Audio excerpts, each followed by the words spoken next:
photo ready so you do not regret any of those holiday pictures. Hello and welcome. My name is Staci. Here on this channel, we are all about positive pro aging and loving and feeling confident in our skin and who we currently are, no matter what age we are at. I studied fashion marketing. I have 20 plus years in the fashion industry. Fashion content is every Sunday. Beauty content is every Thursday. So as you're watching this video, if you are enjoying it, I hope that you will hit that subscribe button. It is free to do and it doesn't spam you or anything like that. We're going to start with skin prep. You want to be aware of what your skin type is on this one, because you don't want to add too much dewiness. Too much shine or oiliness is going to bounce the light off of the camera or bounce the light, and you don't want that. So you want more of a matte look, but you don't want to just be flat. So that's what we're going to work on today, is how to create a matte but not flat look. So you want to make sure your skin is hydrated, but again, you don't want to add too much, because the more you add, and if you get that dewiness, then you're going to add more powder. So go with a more lightweight but hydrating moisturizer. Today I'm using from Kinship. This is the Super Mellow Hydrating Gel Cream.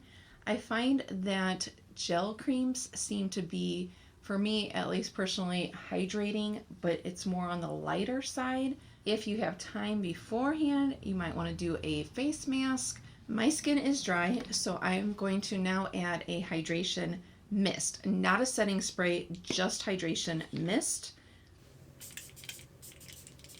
Next step on skin prep is an eye cream. And again, you want to go just really light. Don't want a heavy cream, and you don't want to apply it heavy. This one I'm using today is from Yinsa, the Pink Lotus Peptide Renewal Eye Cream. Put a little bit there. Pat that out. Depending on what order. A lot of times I do my eye makeup first. Today's look, I'm going to do my face first and then my eye makeup. But if you're doing your eye makeup first, then you can always put eye mask on underneath while you're doing your eye makeup. Just a little tip there. For a primer, the primers I have tried that I like is the Bobbi Brown Face Base. Today I'm using the Stila One Step. I like this one because it has some color correcting in it. Key is you're wanting to go light because you're trying to layer up so that you create dimension. Do you currently use a primer in your everyday when you apply makeup or not? When I was learning makeup, we didn't have primers. Or at least I don't remember. I just turned 48, but anyone else my age, do you remember? I don't remember primers at all. I have dark circles. I need to do color correcting. If you don't have dark circles and you're lucky like that, then you may skip this step. Just as a little tidbit, I am trying out currently a eye cream that I think is actually helping with my dark circles from Dermalect. I am still trying it out, but it seems like it's lightening it. I will have all the products that I mentioned today listed down below just to make it easier if you want to look them up or read reviews or anything like that. Now I'm just gonna blend that color corrector.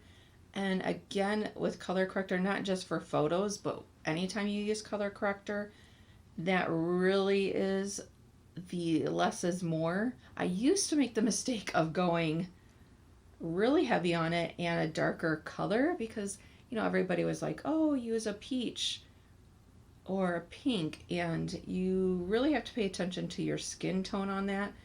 The lighter you are, the lighter, like peachy pink color you want. For foundation, again, you do not want this to look like a mask on. So a lightweight foundation, I am using the Your Skin But Better foundation. So I'm going to put it on the back of my hand. I don't know, does anyone else struggle? I have such a heavy hand, and half the time when I put on foundation, I have to wipe some off because I always want to put more than I need on. I'm raising my hand. Is anyone else guilty of that?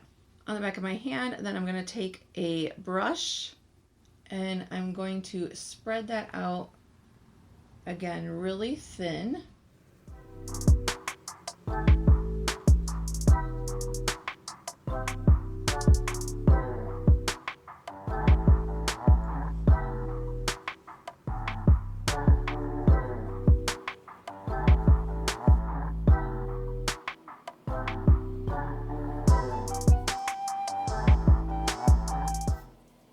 For concealer, depending on what concealer you are using, if you're using a thicker concealer like a Tarte Shape Tape, then you want to apply it and blend it out with a beauty sponge.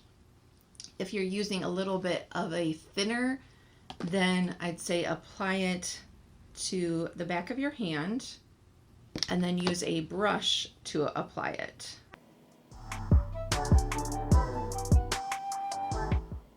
Cream bronzer. One of the mistakes I have made is going too heavy. This is the Rare Beauty and the color is Happy Soul. It's still a little too dark for me. Instead of applying it directly on, unless I'm underpainting, putting this on under the foundation, then maybe I'll try it, but otherwise I get way too much.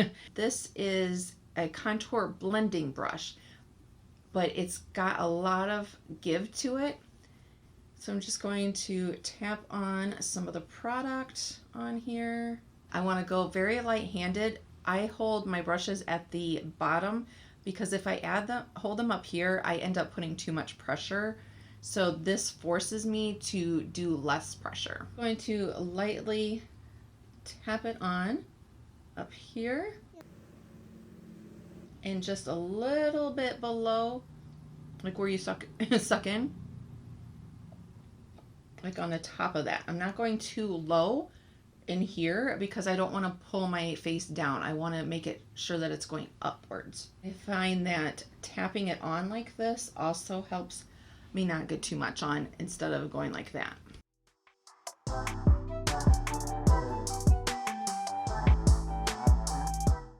See, I still probably got a little too much on there, but keep in mind also that while we want to go light-handed, it's okay to go a little bit darker because when you're on camera, it is going to wash out some of the color and make everything lighter. So it's okay if you put it on and it seems like it's a little too dark.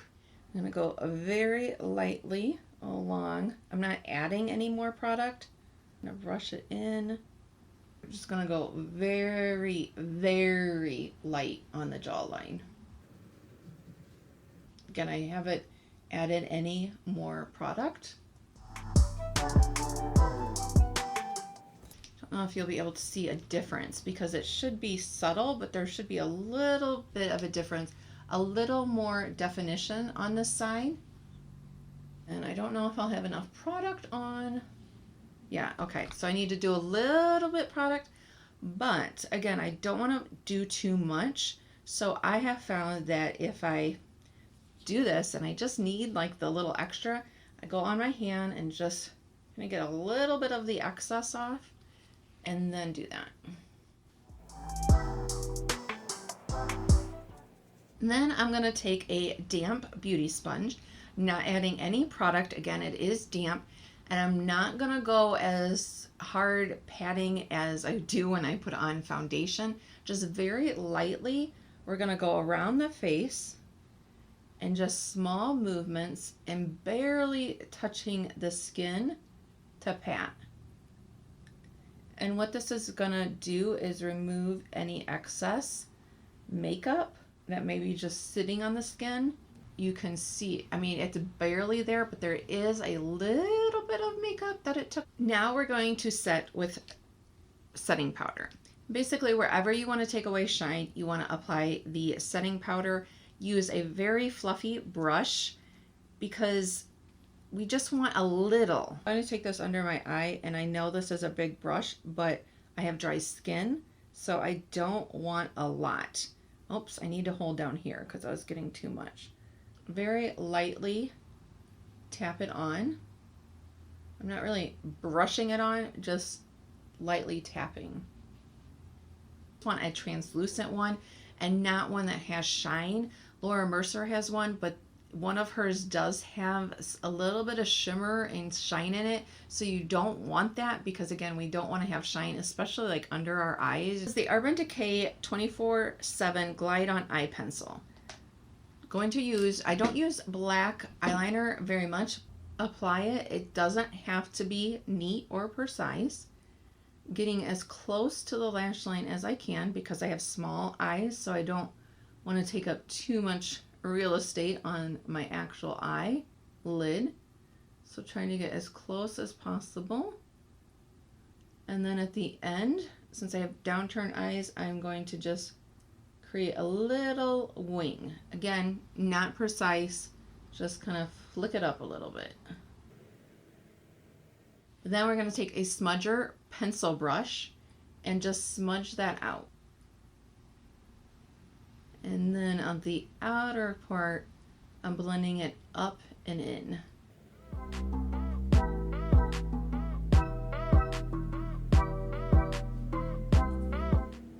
And if you want to add, depending on how much smokiness or dark you want it, you can add if you want. Next, I'm going to take a cream.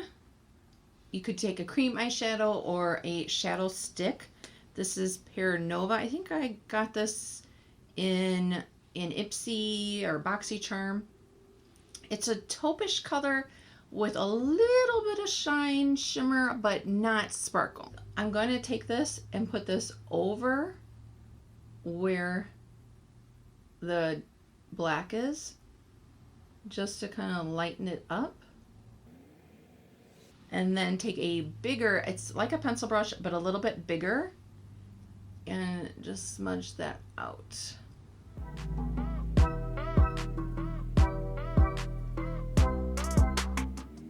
This is the Tartelette Juicy palette, but any colors that you have that has kind of a taupe color that is a little bit of a satin or a little metallic. I wouldn't want any glitter, but just a little bit of a satiny finish. Taking a flat brush, I'm going to go more onto the lid and towards the inner to bring some lightness over here.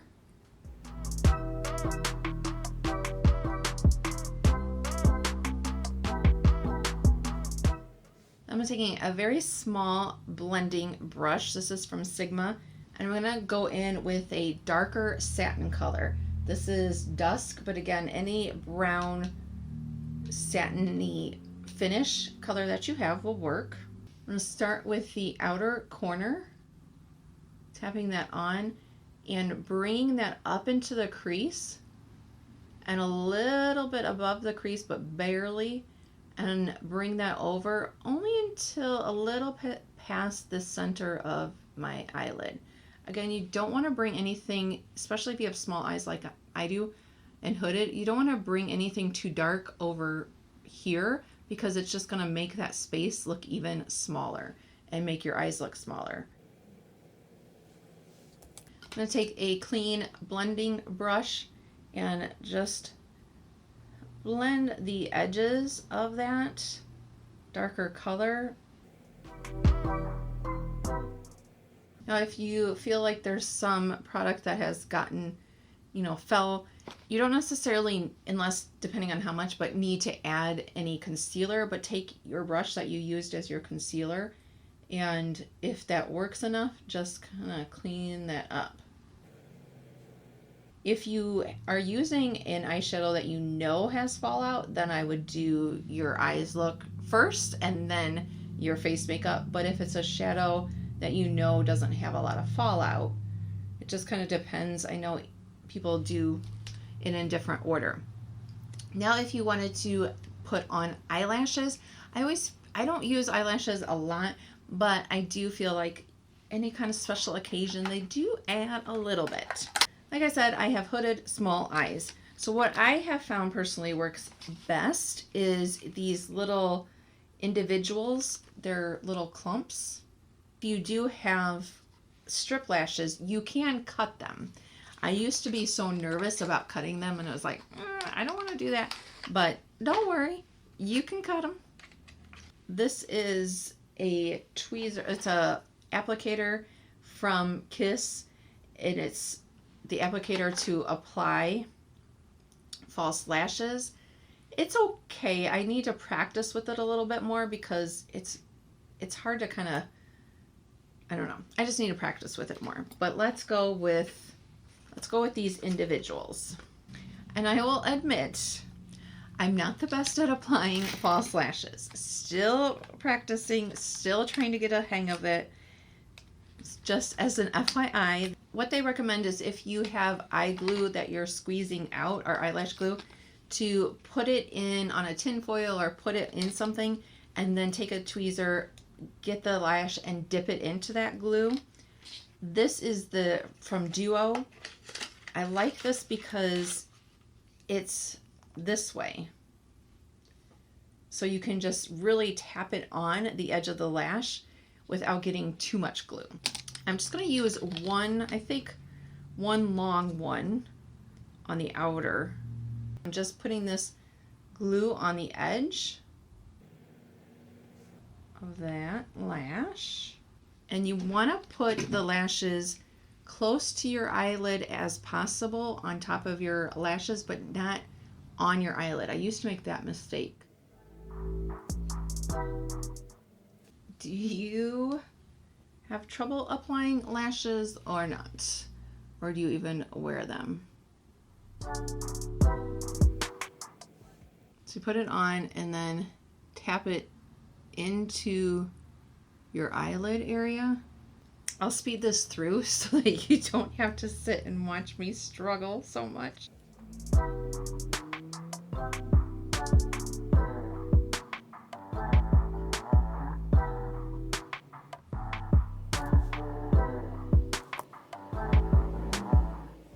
Too long, too medium. I'm going to do a short. And another tip is that will make your makeup look better on your foundation and stuff, besides prepping or part of prepping, is, ladies, I didn't want to admit this, but we do have peach fuzz. And sometimes shaving your face can make a difference. I do have some videos where I've done a couple different methods, different products to use, and then one that kind of compared them all. So I will have them linked down below if you want to watch them next. I'm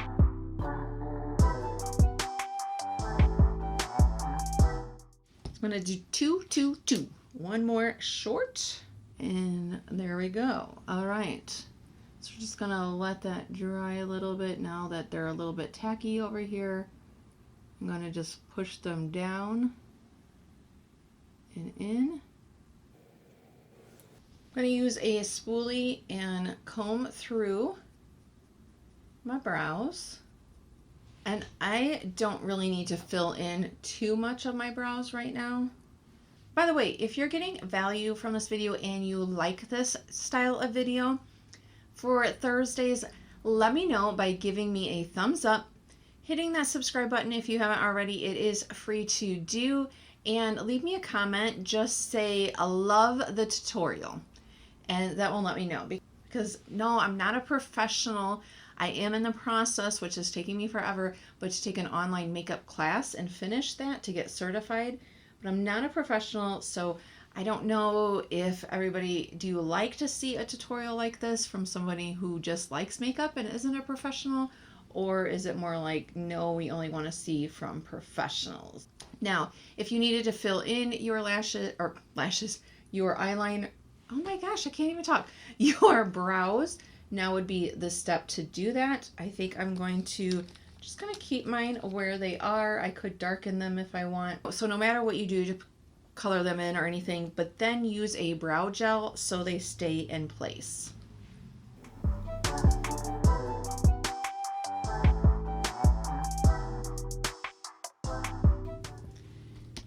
Now that the eyelash glue has dried, then I'm going to apply my mascara. I don't think, maybe if there's a professional makeup artist, you can tell me if I'm wrong, but I have seen people apply mascara before and after they apply their lashes, so I think it just kind of depends on what your preference is and what works for you. This is the MAC Stack mascara. It's a little bit of a wetter formula mascara, but not quite as much as like the Too Faced Better Than Sex or Lash Princess. I find that this one does give some length. It's more, I would describe it as a volumizing mascara.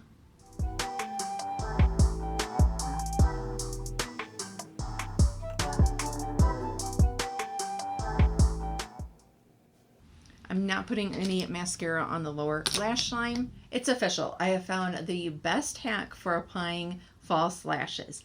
I don't know why this makes a difference, but it did. Opening your mouth. Whenever I try to apply false lashes, like, it's a struggle. As soon as I'm like, for some reason, that seems to help better. It must do something with your eye shape or something, but yeah. So in the lash glue that I was using, it is a dark color, but you can get ones that apply white and then they dry clear. This I got a little bit too much and was having trouble, so I just went over with the taupish metallic color there. All right, now we're moving on to a blush. My favorite blush. This gives you the look of a blush from within. It's the Dior blush. It is pricey. I bought it with my Ulta points. So I'm looking for an alternative that is cheaper, but if you're looking for a powdered blush, love this one. If you're looking for more of a cream or stick, the Boom Beauty I like. All right, so the color looks a little scary, I admit, but don't worry. So take your blush brush. This is not my blush brush. As I mentioned, you do want to go a little bit heavier than you would in person. Usually blush is the first thing to disappear and it will look lighter on camera. So I'm just going to do the same thing though. I'm going to pat it on more. I mean, this blush is just so pretty. I did not want to like it because of the price point, to be honest, but that and the Boom Beauty color is, I know there's other blushes that I like, but those are my two. The Dior in that one is my two go-to blushes. I also like the Pixi blush sticks. So now, just to really lock in that bronzer, I'm going to go with a powdered bronzer. Again, I'm going to use a fluffy brush. This is the Benefit Hoola. It's a little dark, so I'm just going to tap it off. And then I'm just going to stamp it on again below the blush where I put that. Now for highlight, we can add a little bit of highlight, but again, you don't want too much because you don't want it to look like greasy or shiny on the pictures. This is the Pixi Super Glow on the Glow Stick. It depends on which product you're using. So on this one, I'm going to go on the beauty sponge, just lightly tap it here, or not lightly, I'm rubbing it on here. Yeah, we're just gonna rub it on. Then I'm just gonna tap the excess on my hand and then tap it on. That's another way to do it, to get some, but not overly. I think you can see the difference. See, there's just a little bit there that the light is going to catch, but not overly. Now, if you want it a little on your nose, just do the bridge of your nose. You don't want to, at least personally, I do not like the tip of the nose. I think that trend maybe is going out a little bit, but there we have that. For lips, the Chanel one, again, I got this with my Ulta points. It is very creamy, goes on really nice. And just line my lips. One of the things that I learned when trying to do a facelift with makeup is when you're lining your lips on the Cupid's bow, kind of start from down below and go up instead of drawing them that way. If that makes sense. Again, I'll link that video if you want to watch it next.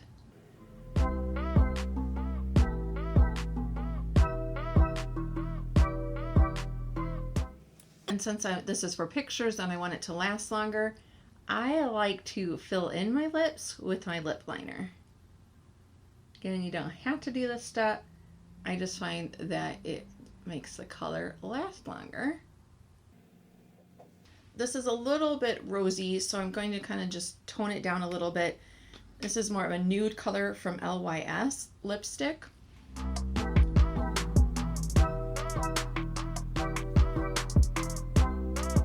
And it's not a full matte, but a little bit. So let's add some gloss. I'm the type of person that I do not like to apply the lip gloss though directly on, because I don't like to get the color on the dova. Does anyone else? So what I do is apply it to my finger and then tap it on. And then we need to set everything with a setting spray. There's MAC, e.l.f. This is from Urban Decay All Nighter. Now, a lot of times just in my like day-to-day, if I'm going out or something, I like to use the All Nighter with the extra glow. But since this is for pictures, I'm just going to use the All Nighter. You could use the regular, or this one has hyaluronic acid and a watermelon fruit extract, and it smells good. Just shake it. Smells so good. And if you don't like to spray stuff on your face, what you could also do is spray the beauty sponge. Just get it a little damp, not like dripping, and lightly, again, lightly tap it on your face, and then that way you're getting the effect of the setting spray without spraying it, because I know that some people don't like to spray stuff right on their face. For jewelry, I am just picking some simple earrings, because keep that in mind in your hairstyle when you are thinking about holiday pictures or pictures throughout the time. Unless you want to be able to look back at them and be like, ooh, what was I thinking? I would stay away from trendy jewelry, trendy hairstyles, you know, like back in the 80s. Yeah, any Gen Xers with that big old poof or bright colored. I would sometimes stripes or patterns can look a little bit funky if anybody's going to be filming. The lip gloss that I did use is from City Lips. That is a plumping gloss, and it doesn't have to be clear. There is multiple colors of that. You can check that out in this video next. Thank you so much, and don't forget, hit that subscribe button. Bye.